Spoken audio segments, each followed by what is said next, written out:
That's one thing about videos and step-by-step pictures is gotta have it clean. I'm gonna take this part off.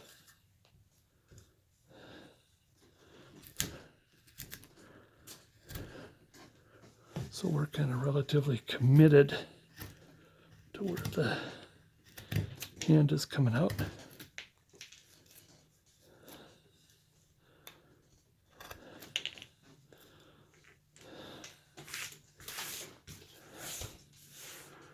All right. See how all this, you can begin to see how it's starting to take shape. I should clean this a bit.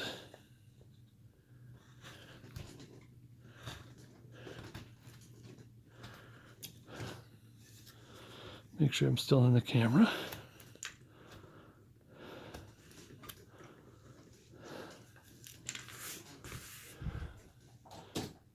Okay. Same with this side. Uh-oh, we're about to be invaded by my cat. Ethel is her name. Ethel, you get down there. She's sort of a dark gray cat, tiger cat, and so she leaves a lot of black hair around. So if you see black hair, she's in that want to stick around me stage. Like I said, her name is Ethel, which is companion to our first cat, which is a white cat named Lucy. And for all you older people, you know what that means, Lucy and Ethel. Now she's just out of camera range and just laying down, licking herself, ready to spend the cat nap in front of me. I think you just barely see her paws up there now. Ethel, get out of here.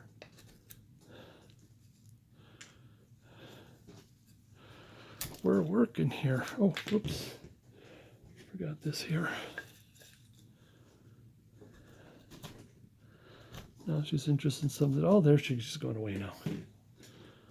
I'm not very interesting anymore.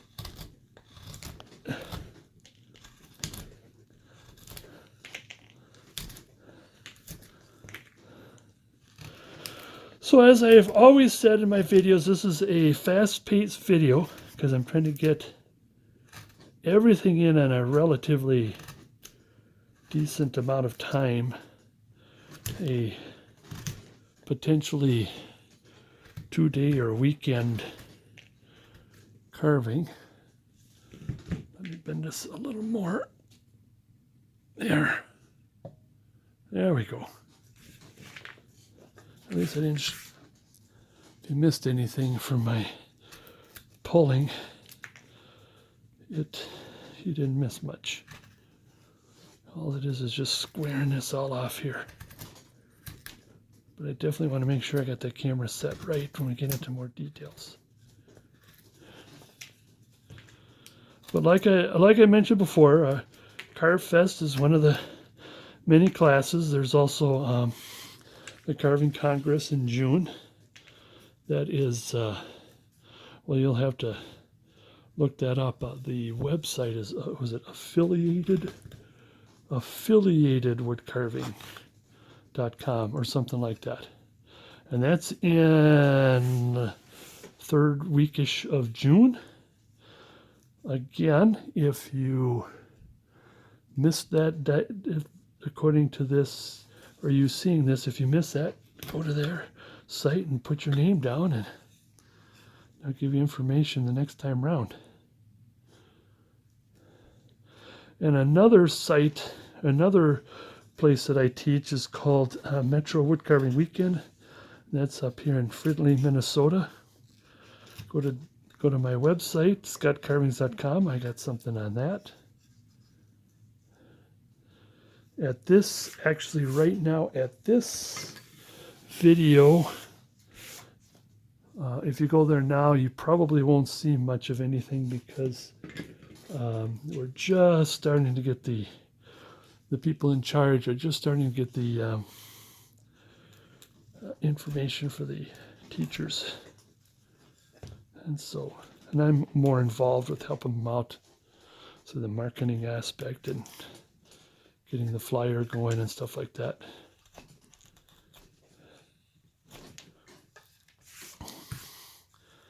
And those are three big time. And I'm sure that there's other all the other roundups and stuff like that. Do participate. It is very important. Classes are very important for you to learn. I remember one time, well, before I give you the next story, let's take a look here what we're going to do. I want to get into the lake. This is what I usually do. I'm pretty satisfied with kind of like what we got here. Somewhat. We'll round it off and so on and so forth, fix it.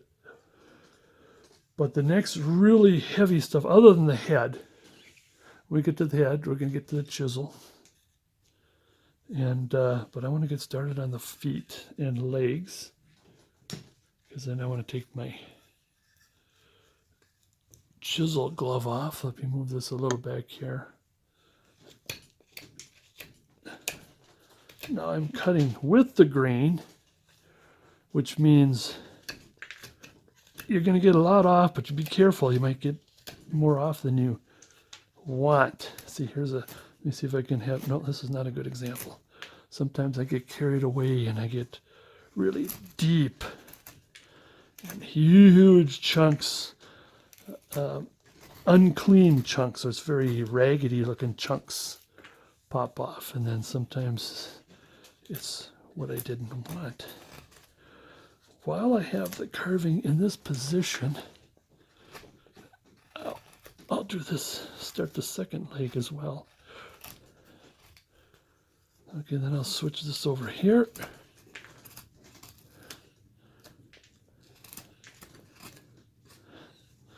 And switches, now this one here has a bigger kink. You see how kind of this, well, that's not too bad. I've had some that are worse than that. Where's the unclean cut?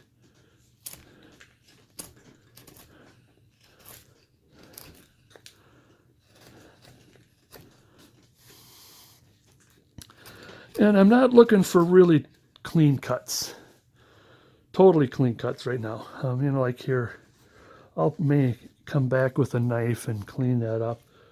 I would like to, we're also in the process of getting the saw marks off, so it starts to begin looking like, you're carving instead of somebody else's.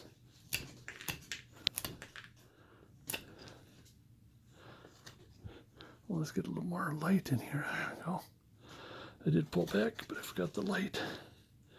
Same thing here. I'll just get this started. Just to get it started. Yeah, once you get the feet and the legs separate, then it's easier to get in there. Damn it. And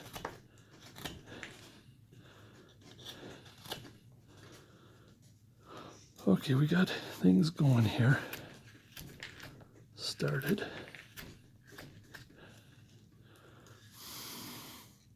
Give it extra shape. Be careful on this end here. But this we can take more off.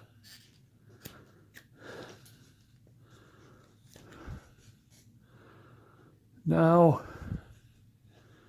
sometimes what I like to do before I get away from the feet, I think this is okay for now, the general starting or the general roughing out is right here while I still have the chisel, is this here.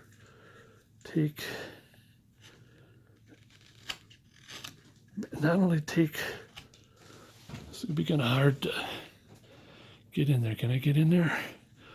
Because I got to put a lot of power. This is where I want to start shaping.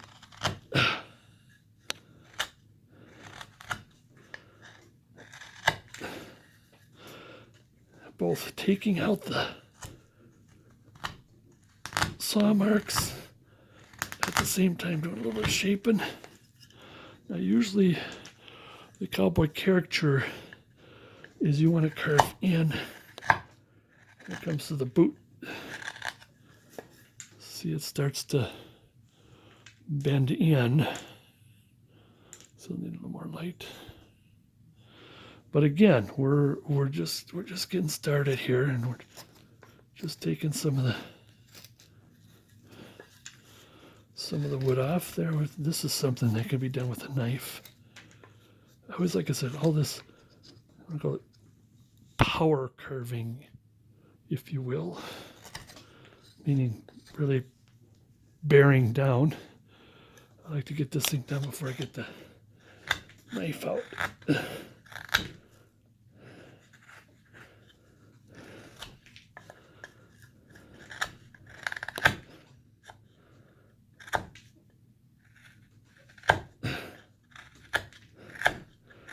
Oh, not doing a good job. Like I said, I'm trying to do this with the camera in my face at the same time. It's kind of difficult. Because I will get to it. It's just starting to get a little, say, bend to it. But I'll get to it.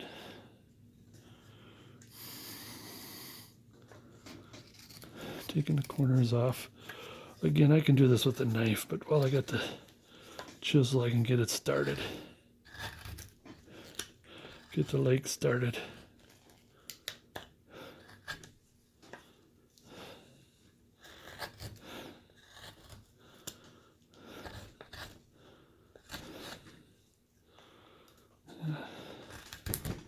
I'm going to start rounding just a bit. I probably can do that better with a knife. Again, but a little bit of the bigger stuff while I got the chisel.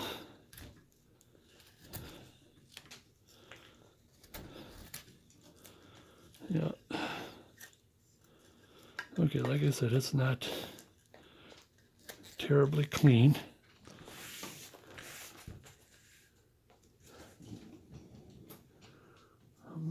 Okay.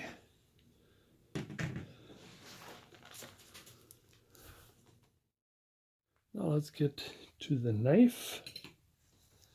And what we're going to do here is just going to start rounding off a bit.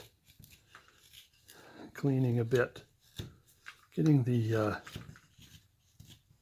saw marks off right for now.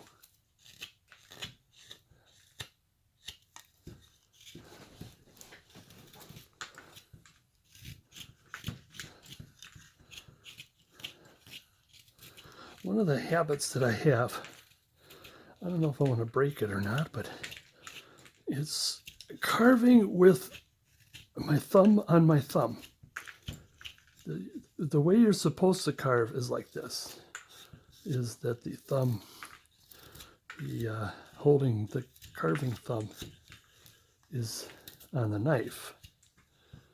And the reason why that's better is because is that, like I said, this thumb gets a little tired of all that weight being pressed on it. However, when you do put the thumb on the thumb, the left thumb on the right thumb, or the left thumb on the whatever, if you're left-handed, right-handed, is that you get a wider sweep and you get more off. And that's why I get into that habit.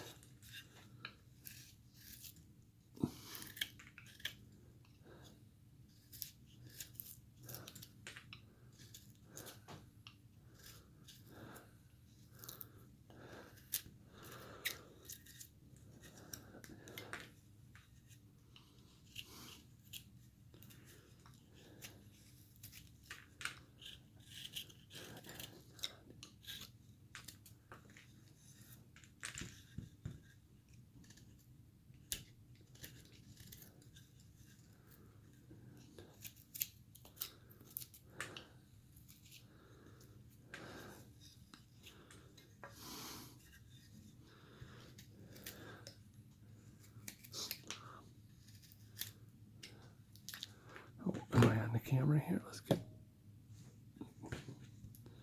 back to the camera. Oops. I'm going to kind of leave the hand. I'll take the saw mark of the hand. I don't want to take too much off.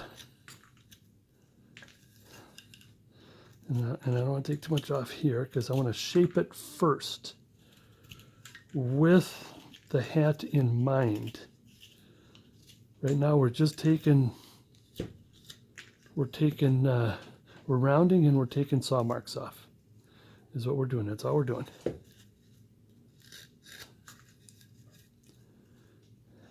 Especially these end saw marks.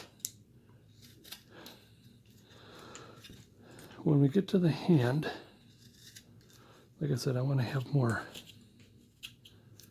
wood to make sure I got enough, because that hand's got to be lifted up to have the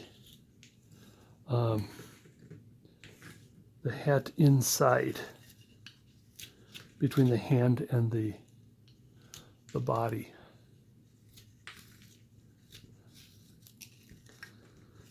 This is a pretty decent piece of wood here. The other reason why I like to get the corners off is so easier to handle. And with that, it's got a little difficult to handle with that. But I just want to round first. Just get things started here first. Let's just take a little bit off. So it'll be a little easier to handle. So the body and most of the arms, I give us a little bit of a scoop here for the shoulder.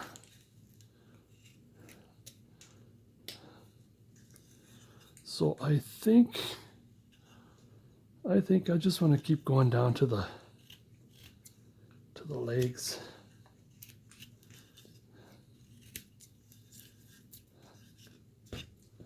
And do a little bit of rounding here. So let me get that out of there.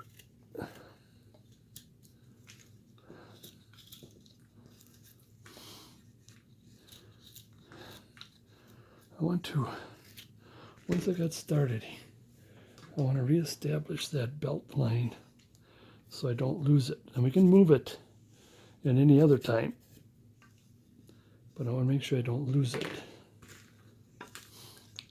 Yeah, because the way this thing is cut out puts that into consideration. Here.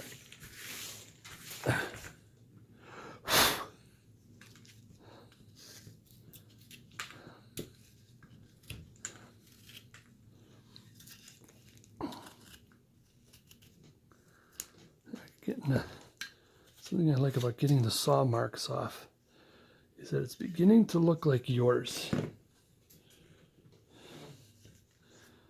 That I mean, I think we're past the. I think I came in a little bit where cutting it out was sort of a. You're cheating, but which it's not anymore. If you hear the bird in the background, that's my clock.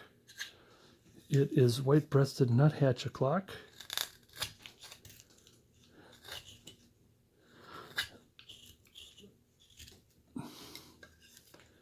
Which we're still doing fine. See how it gets kind of sloppy when you're doing this. When we're poking down like this, I want to make sure my hand is out of the way. My other hand is out of the way. Same here as I'm poking down. I want to round this just a little bit. We will get more into that when we start doing the little bit of the medium detail. As soon as we get this all moved out, cut out, we'll do the medium detail. Just like probably place the belt and the belt buckle and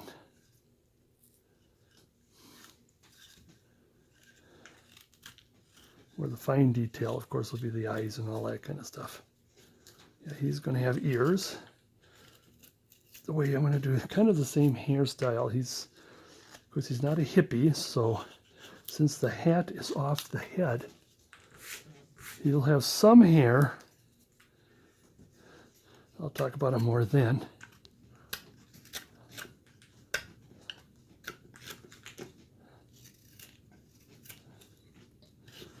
And just gonna cut, not so much crew cut, but sort of his generation cut. I don't know if that's the best way to put it. Well, that's where I came from. Is my dad used to, when we were kids, he cut when it's time for haircutting time. He would take that buzz saw and give us what we call the hiney, or the skinhead look, which was in style for kids in those days. And then when the hippie movement came along, oh my God, you got to all take that hair off. You got a little bit of hair. Oh, what are you trying to do, be a hippie or something?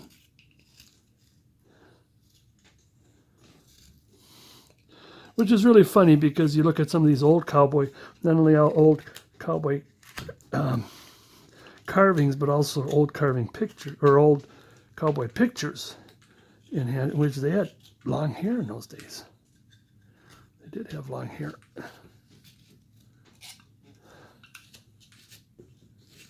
But of course that was, to the Easterners, that would be considered quite barbaric. See, there's this cut mark here, or this saw mark. See that?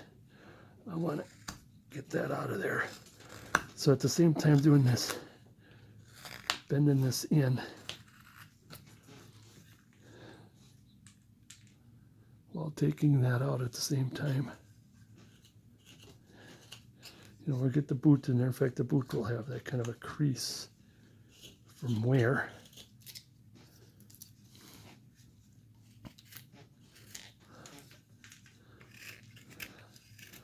Still shaping, forming.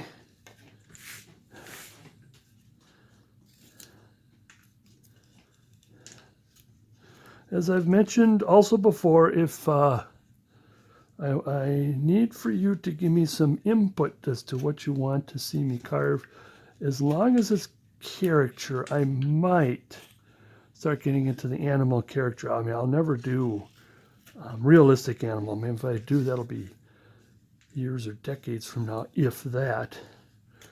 But I mean, I might do some caricatures, but animal characters. But other than that, for now, human figures. And or is there any of my rough outs you want to see?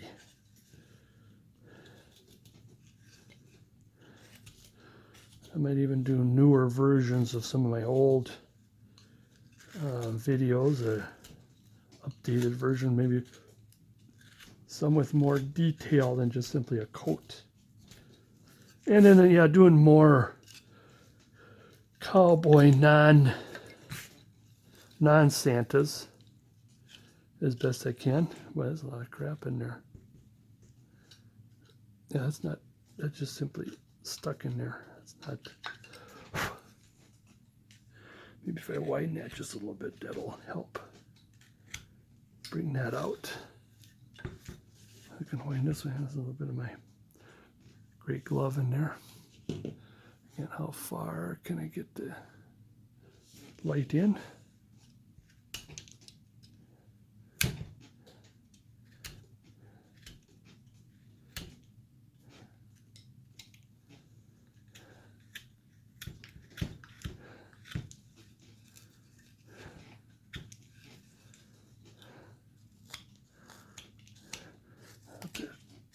Shape the top. Make sure the top of the foot is behaving the same as the bottom of the foot, but that's going to be quite a bit of carving left.